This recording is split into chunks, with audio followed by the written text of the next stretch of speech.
நடந்துட்டு இருக்கோம். இது 2011 கிட்டத்தட்ட எனக்கும் 10 வருஷம் தாண்டி 11 வருஷத்துல நானும் இந்த கம்பெனியில் ஜெர்னி பண்ணுறேன். கம்பெனிக்காக கிரேட் கிளாப் பண்ணலாம் இல்லையா?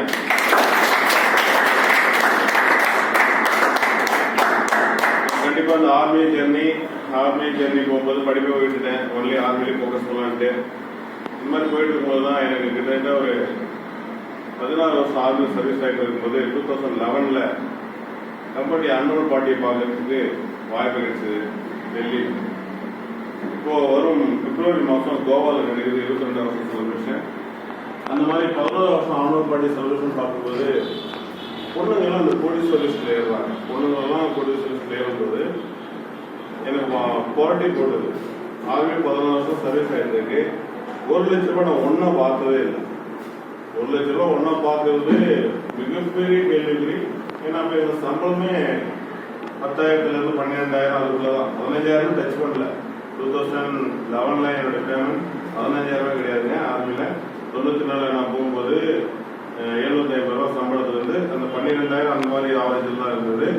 திடீர்னு அந்த இந்த மாதிரி டெல்லியில் அன்னோன் பார்ட்டி பார்க்கும்போது எனக்கு ஃபர்ஸ்ட் டைம் ஒரு அனுபவம். இன்னுமா நம்மளாம் என்னப்பா வாழ்ந்துட்டு இருக்கோம் அப்படின்றது ரொம்ப கேள்விக்குறியாச்சு. அதுக்கான கம்பெனி அங்கிறது நான் மானிசர் அப்படின்ற ஒரு இடத்துல நேஷனல் செக்யூரிட்டி கார்டு என்ஐசியில் இருந்தேன். அந்த 3 வருஷம் ஆர்மி வெளியே வர முடியாது. அங்கேருந்து 45 kilometre Rajendra place community head office, அங்கேருந்து 45 கிலோமீட்டர். சண்டே இந்த மாதிரிலாம் நான் ஃப்ரீயாக தான் இருப்பேன். அந்த டைமில் நான் ஹெட் ஆஃபீஸ் போய் பார்த்தேன். அங்கே பார்த்தோம் இன்னொரு ஆச்சரியம் என்னன்னா, ஒரு 12வது படித்த பையன் இப்போ டிடி எடுத்துருக்காரு. இப்பெல்லாம் டிடினா எத்தனை பேருக்கு தெரியுமோ தெரியாது. டிடி அப்படின்னா எத்தனை பேருக்கு தெரியாது. கேட்டுருக்கோம் டிடி அந்த ஜென்ரேஷன்லேயே டிடியை மறந்துடுவாங்கன்னு நான் நினைக்கிறேன்.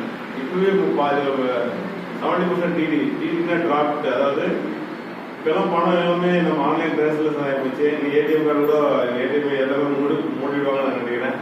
லாஸ்ட் ஆன்லைன் கூட டிரான்ஸ்லேஷன் ஆகுதுன்னு தெரியல. சிப்பு கொண்டு வந்துருவாங்கன்னு நினைக்கிறேன். நீ எங்கே போனாலே அங்கேயே ஸ்கிரீன்மெண்ட் அதில் பேமெண்ட் கட்டாகும். அப்போ பார்த்தீங்கன்னா டிடி ஒரு பஞ்சாப்ல இருந்து ஒரு 12வது படிச்ச ஒரு பர்சன் இப்போ ஒரு டிடி எடுத்துருக்கு. அவர் என்ன லெவல் பண்ணிருக்காருன்னா, நான் இன்னைக்கு 10 வருஷத்துக்கான லெவல் அப்போ பண்ணியிருக்கேன். 30 லட்ச ரூபாய் ஏர்ன் பண்ணியிருக்கேன்.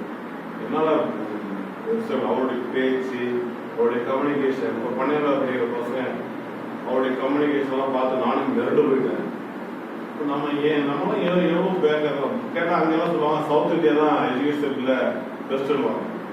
சவுத் இந்தியாவை பார்த்தாலும் கொஞ்சம் பயப்படுவாங்க. சவுத் இந்தியா அப்படின்னாவே எஜுகேட்டடு அப்படின்னு நினைப்பாங்க. ஆனால் நான் அந்த பையன் தம்பியை பார்த்து நான் பயந்து போயிட்டேன். தம்பியுடைய கம்யூனிகேஷன் இப்படி இருக்கு. 30 லட்ச ரூபாய் ஏர்ன் பண்ணிருக்கேன்னா எவ்வளவு அனுபவம் இருக்கும் அப்படின்ற போது ஒரு கேள்விக்குறி. அதுக்கப்புறமா நான் இதுல வந்து லேர்ன் பண்ண கற்றுக்கிட்டேன், ஜெர்னி பண்ண கற்றுக்கிட்டேன். பார்ட் டைம் பண்ணிட்டு இருந்தேன். 2015 தான் நான் நவம்பர் மாதம் ஆர்மி விட்டு வெளியே வரேன். 2016 இருந்து டில் டேட் வரையும் ஃபுல் டைம் யூஸ் பண்ணிட்டு இருக்கேன். லாஸ்ட் 5 இயர்ஸ் என்னுடைய இன்கம் மட்டுமே 25 lakh இருக்கு.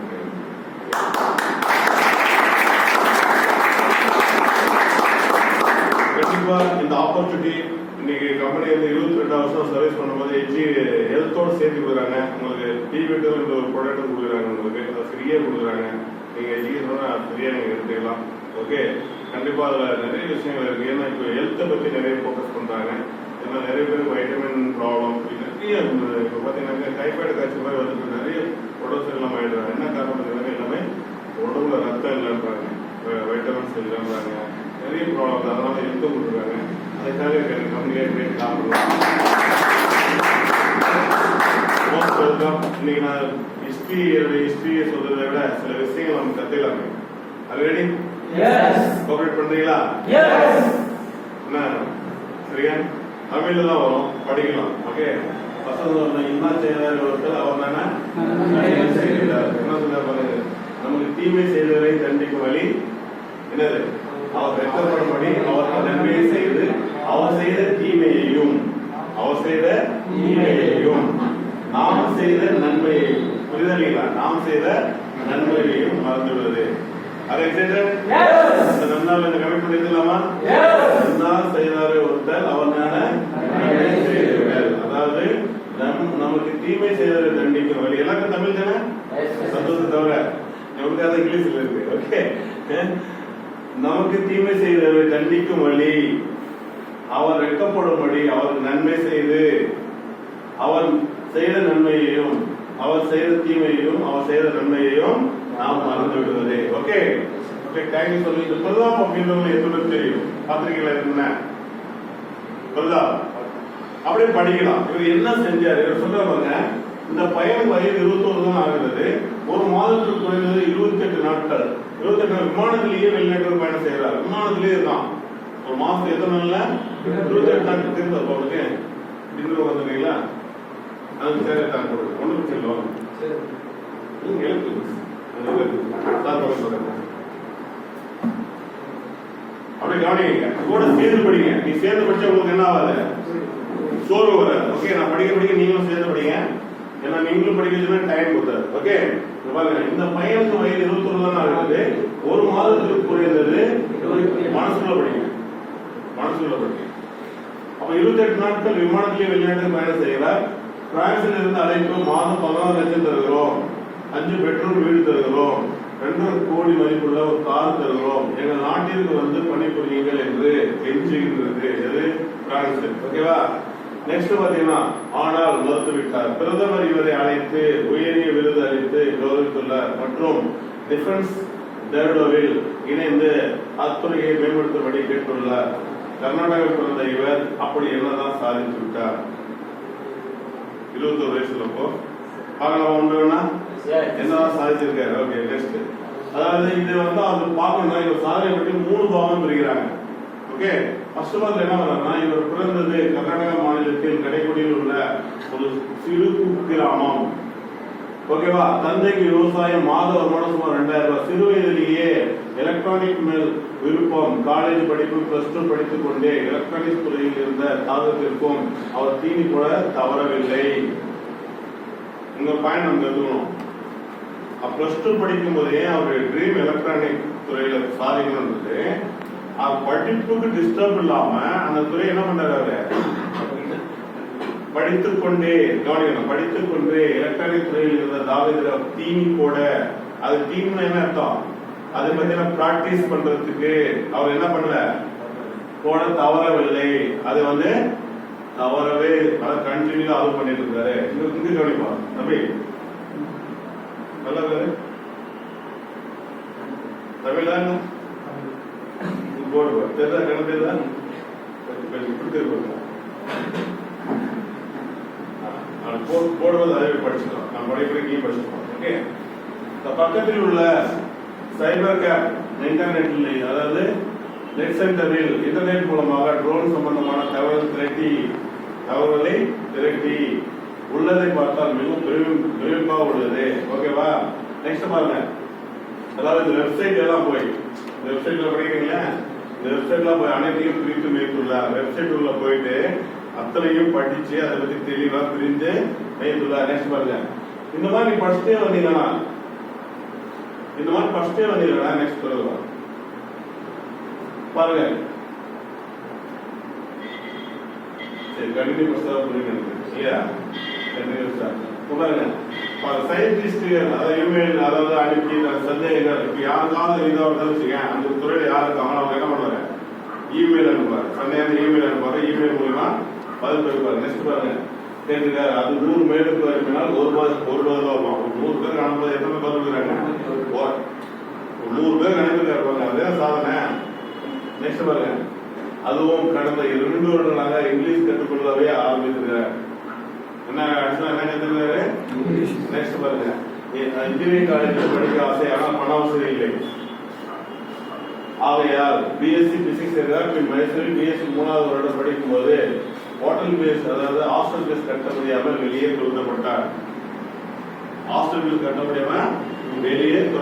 நெக்ஸ்ட் பாருங்க, தெருவில் நடைவர் பிளாட்ஃபார்மில், நெக்ஸ்ட் பஸ் ஸ்டாண்டில் தங்கியுள்ள, தெருவில் பிளாட்ஃபார்ம்ல பஸ் ஸ்டாண்டில் தங்கியுள்ள நகரத்தையே பார்க்கிறார். இவருக்கு மைசூர் பஸ் ஸ்டாண்டில் ஒரு பேலஸ் மாதிரி இருந்தது. நம்ம லாஸ்டா ட்ரைனிங் கட்டணும்ல, அந்த மாதிரி ஒரு பேலஸ் மாதிரி இருந்தது. எது?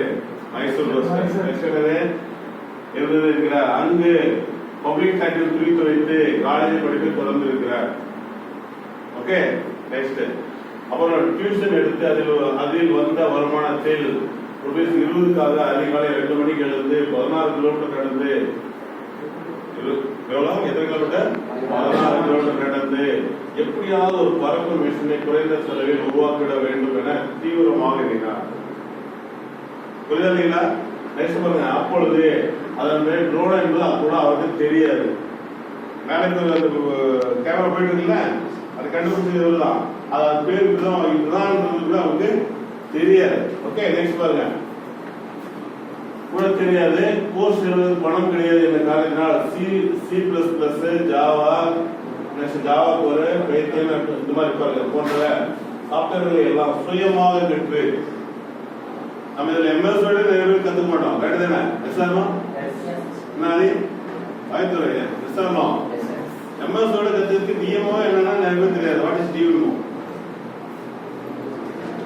தெரியாது. ரைட் தானே? அதுவே நம்ம கத்துக்க மாட்டோம். வாட் இஸ் கம்ப்யூட்டர் யார் சொல்ல முடியுமா?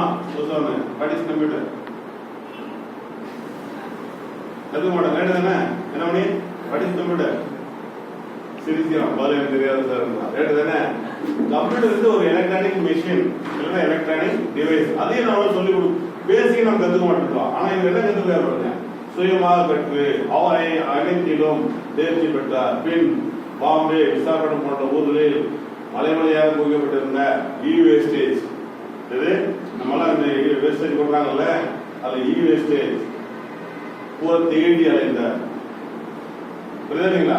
இப்படியாக தனது கிரவுண்ட் ப்ராஜெக்டை ஆகும் செலவை 40 குறைத்துள்ளார். ஏகப்பட்ட முறை முயன்று தோல்வி அடைந்து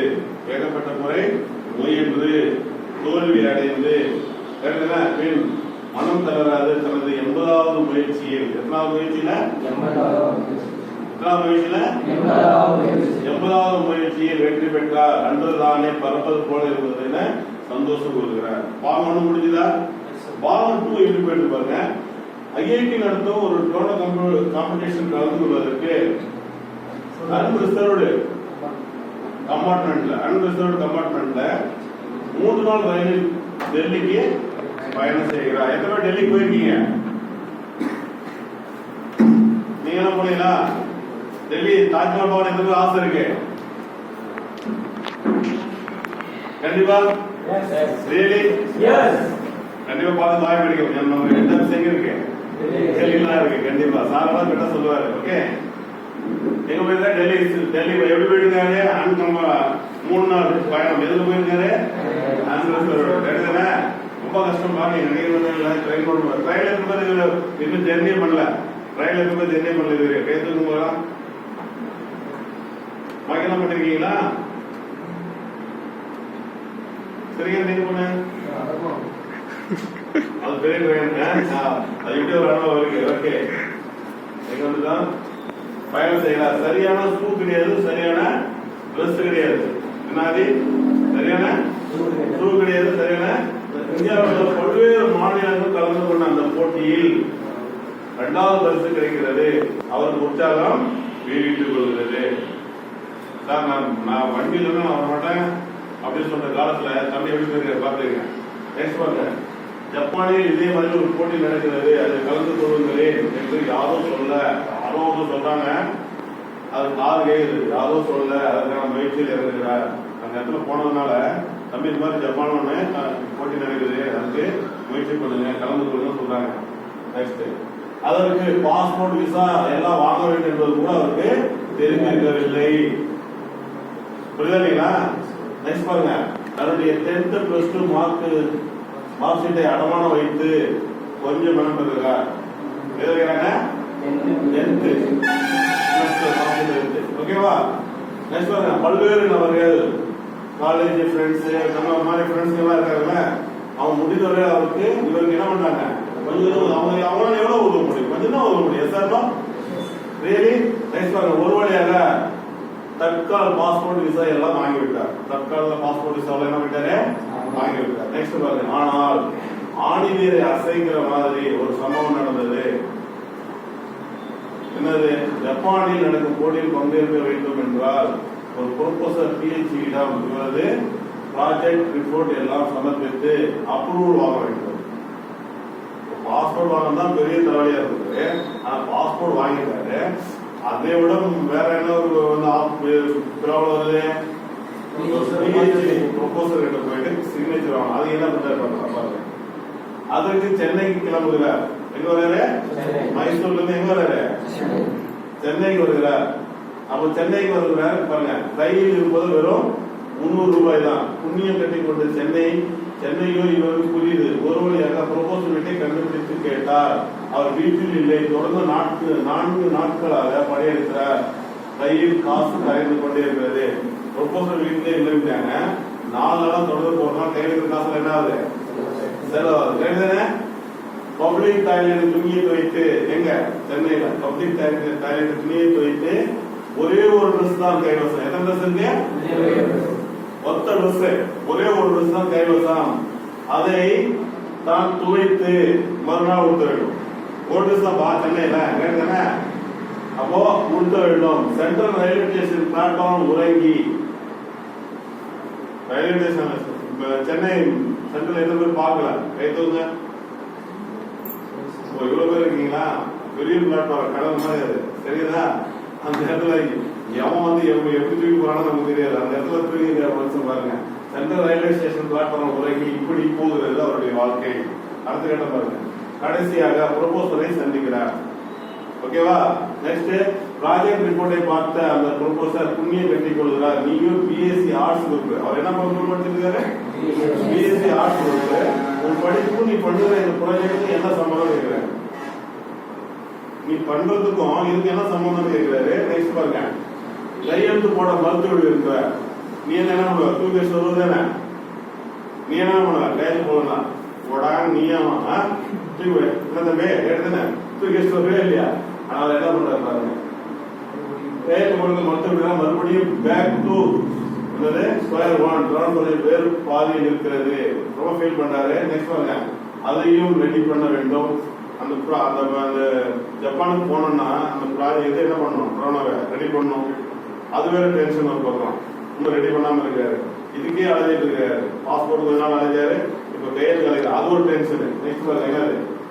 தொடர்ந்து 31 நாட்கள் ப்ரொபோசல் கையெழுத்து படையது. எதனால? ஆல்ரெடி அவர்கிட்ட பைசா இல்ல.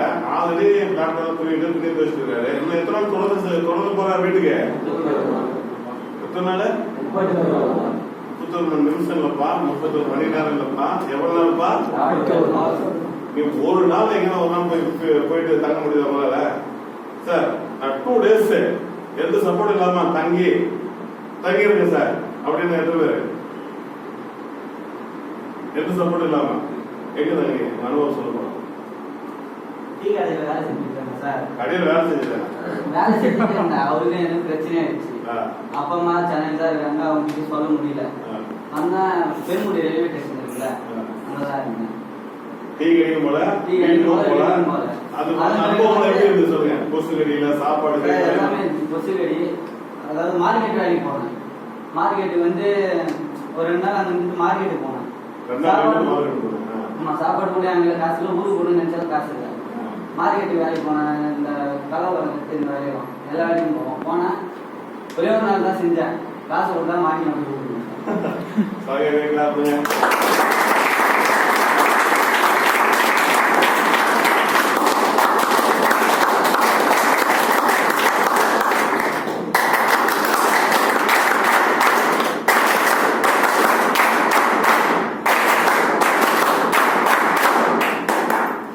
எவ்வளவு அனுபவம். நீ தங்கிப்பா அப்புறம் தெரியும். நம்ம ஆனந்தமா போயிட்டு இதுல தூத்துக்குடி ரயில்வே ஸ்டேஷன்ல இந்த கொசு கடியில மழையில இருந்து தம்பி எத்தனை நாள் பாருங்க. திங்க் பண்ணி பாருங்க. ஏன் பிரான்ஸ் தான் கூப்பிடுறோம் ஆனா போக மாட்டேன்றாப்ல. கேட்டதானே எவ்வளவு ஒரு தியாக உணர்வு. என்ன சார் கேட்டதானே? 31 நாட்கள் இருக்கிறது. 31 நாட்கள் ப்ராபோசல் கையெழுத்தாக படை. 31 நாள் தான் தொடர்ந்து ப்ரொபோசல் வீட்டுக்கு போறாரு. காலை டிஃபனுக்கும் இரவு டின்னருக்கும் ஒரே ஒரு ரொட்டி துண்டு தான். எவ்வளவு சாப்பாடு என்னது? ஒரே ஒரு ரொட்டி துண்டு தான். ₹5. மற்ற நேரத்தில் தண்ணீர் தான் உணவு. மற்ற நேரத்தில் என்னது? நெக்ஸ்ட் 14 நாட்கள் கையில் உள்ள பணம் அனைத்தும் காலி. ரொட்டி கூட வழி இல்லை. 14 நாள் அந்த பைசா போச்சு. அந்த ஒரு ரொட்டி கூட என்னது இல்லை. நெக்ஸ்ட் பாருங்க. கடைசியில் 31 நாட்கள் கழித்து எப்படியோ சிக்னேச்சர் வாங்கிய பின் 30 நாள் போனா அவனுக்கு என்ன ஆயிடுச்சு? மனசு கேட்காது இல்ல, அதான்ப்பா அதான் ட்ரீமர். அதுக்கு வந்து என்னது trimmer. Dream should be emotional. சொன்னாங்கல்ல, ட்ரீம் should be emotional. புரியுதா இல்லைங்களா? இன்னைக்கு ஜெயிச்சு மற்ற பேர் நிறைய பார்க்கலாம், பார்க்கலாம். பாருங்க மைசூருக்கு திரும்புகிறார். அப்போ அவருக்கு தமிழ் தெரிஞ்சிருக்குமான்னு சந்தேகம் தான். கேட்டுதானே? தமிழ் தெரிஞ்சு கூட மாறுதா எவ்வளவு அந்த ட்ரீமர் எப்படி இருந்து பாருங்க. கேட்டுதானே? நெக்ஸ்ட் பாருங்க. ஜப்பான் பயணம் இந்திய நாட்டின் சார்பாக இந்த போட்டியில் கலந்து கொள்ள பண செலவு பயண செலவு குறைந்தபட்சம் 60,000 தேவைப்படுகிறது. ஜப்பானுக்கு பயணத்துக்கு போனோம் அப்படின்னா எவ்வளவு தேவைப்படுகிறது? 60,000 தேவைப்படுகிறது. மாநில மற்றும் மத்திய அரசியல் பலமுறை மெயில் போட்டும் ஒன்றும் பயனில்லை. மாநில அரசுக்கும் அதாவது ஸ்டேட் கவர்மெண்ட்டுக்கும் சென்ட்ரல் கவர்மெண்ட்டுக்கும் மெயில் பண்ண ஏதாவது சப்போர்ட் பண்ணுங்க, ஒன்றும் பயனில்லை. நெக்ஸ்ட் மைசூரில் உள்ள கருணை உள்ளம் கொண்ட ஒரு சுவாமிஜி, யாராவது ஒருத்தர் இருக்காரு தொடர்ந்து பயணம் பண்ண யாராவது சப்போர்ட் பண்ண வராம ஒரு சுவாமிஜி பிளைட் டிக்கெட் எடுத்து கொடுக்கிறார். எவ்வளவு முயற்சி செய்தும் பணம் பற்றாமல் தன் தாயின் தாலிக்கொடியை விற்று தன்னுடைய தாயினுடைய தாலிக்கொடியை விற்று இதர பயண செலவுகளை சமாளிக்கிறார். ஓகே, பெங்களூரு பஸ் ஸ்டாண்டையே பார்த்த கணக்கு முதல் விமான பயணம் எங்க? International flight. பெங்களூரு என்னது? பெங்களூர் பஸ் ஸ்டாண்டையே பார்க்காதவர்கள். புரியுதா இல்லைங்களா? நெக்ஸ்ட் பாருங்க. அதுவும் அதாவது டிரான்ஸ்பர் பிளைட் வேற. மிகவும் சிறப்பட்ட திக்கு திணறி டிரான்ஸ்பர் தெரியல, டைரக்ட் போகாது. நான் கூட தாய்லாந்து போயிட்டு வந்தேன். ஃபர்ஸ்ட் தாய்லாந்து நான் போகும்போது Chennai to Colombo, Chennai to Colombo, Colombo to Bangkok. புரியுதா இல்லையா? அங்க நம்ம மிஸ் ஆயிட்டா அந்த ட்ரெயின் பிளைட் மிஸ் ஆயிட்டா அவ்வளவு அப்படிச்சுக்காரு. எவ்வளவு இருக்கும் திங்க் பண்ணி பாருங்க. லாங்குவேஜ் எவ்வளவு இவங்களுக்கு யார் நாங்க டீமா போனோம், இது தனியா போயிருக்காரு. திங்க் பண்ணி பாருங்க. அப்போ எவ்வளவு பிரச்சனை இருந்திருக்கும். இதுதான் டிரான்ஸ்பர் பிளைட். மிகவும் சிரமப்பட்டு நம்ம படிக்கிறது ஈஸியா இருக்கும், அந்த இடத்துல தனியா டிராவல் பண்ணும்போது தான் கஷ்டம் தெரியும். வேற என்ன திக்கு திணறி ஒரு வழியாக தன்னந்தனியாக எங்க போனாரு? டோக்கியோல போய் இறங்குறார். ஓகே, பாவனந்திரி என்ன சொல்ற? டோக்கியோ அந்த எக்ஸிக்யூட்டிவ் சென்டர் கையில் இருப்பதும் வெறும் 1400 தான். ஏர்போர்ட்டில் இருந்து எக்ஸிக்யூட்டிவ் சென்டருக்கு புல்லட் ட்ரெயின்ல போனால் 2 மணி நேரம் தான். எவ்வளவா? அவங்க இது ஜப்பான்ல எல்லாம் புல்லட் ட்ரெயின் பயங்கர ஃபாஸ்ட் இருக்கு. ஓகே, கேள்விப்பட்டீங்களா இல்லையா? தேவி இப்ப போறதா சொல்லியிருக்காங்க. ஃபர்ஸ்ட் அகமதாபாத் டு மும்பை போறான்னு நினைக்கிறேன். அதான் 30 செகண்ட் போகுமா தெரியுமா? சென்னை டு பெங்களூர். கேள்விப்பட்டீங்களா? ப்ராஜெக்ட் ஸ்டார்ட் பண்ணிடுறாங்க. எத்தனை? 30 செகண்ட், 30 மினிட்ல. நினைச்சு பாருங்க, 30 மினிட் சென்னைக்கு போகுது. சென்னை போறீங்க எங்க? பெங்களூர் இருந்து பெங்களூர் வந்து அந்த 30 நிமிஷத்துல எங்க இருப்ப நீ? வழியில தான் கிடைச்சா எப்படி இருக்கும்? அப்படி ஹீரோக்கள் அடிக்கிறாங்க பரப்பாங்க அப்படின்னு சொல்லிட்டு